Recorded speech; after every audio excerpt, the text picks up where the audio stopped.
Hello, I'm Vincent Makori. And I'm Dimiake Mwakaliele. This is In Focus.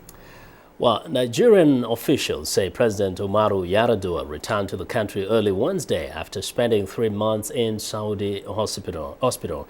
An ambulance was seen waiting for Mr. Yar'Adua on the tarmac as 2 planes landed at the presidential wing of Nigeria's Abuja airport.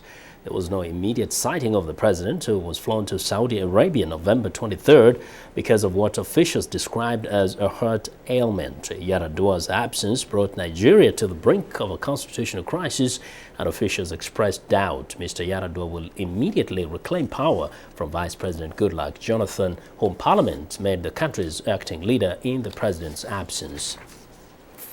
Now let's go more on this story. Let's get more off this story from VOA's West Africa correspondent Scott Stearns, who joins us today via broadband connection. He spoke with VOA's Doug Bernard about the story from our newsroom.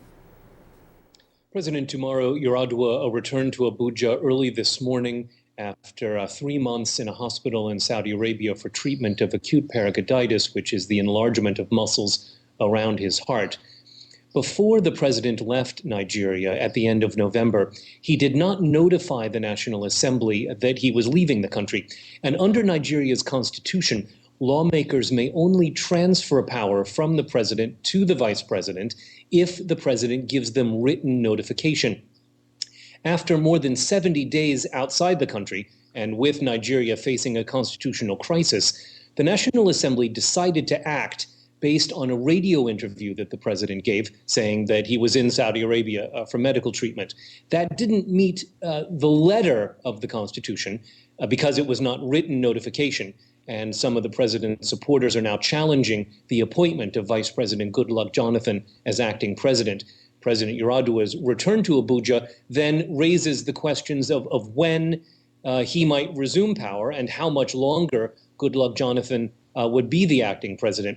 The National Assembly, in making Goodluck Jonathan acting president, said that he would relinquish power back to President Yar'Adua when President Yar'Adua had returned to the country and was medically capable of resuming power. I guess the biggest question now, who will determine President Yar'Adua's medical capability?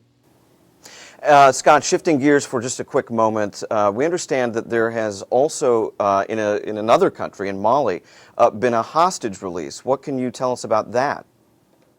A Frenchman, Pierre Camet, is now in the hands of Malian authorities after what appears to be a prisoner swap demanded by the group Al-Qaeda in the Islamic Maghreb.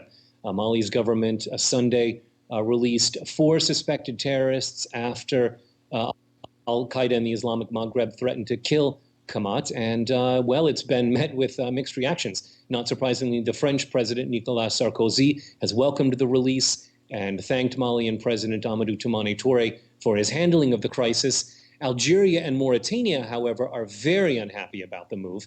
They have both recalled their ambassadors from Mali. Algeria's foreign ministry says the release shows Mali's unfriendly attitude. 2 of the suspected terrorists released Sunday were Algerian. 1 of them was a Mauritanian.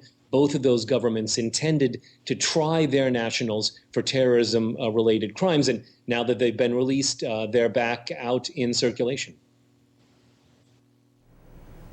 Correspondent Scott Stearns joined us via broadband from Dakar.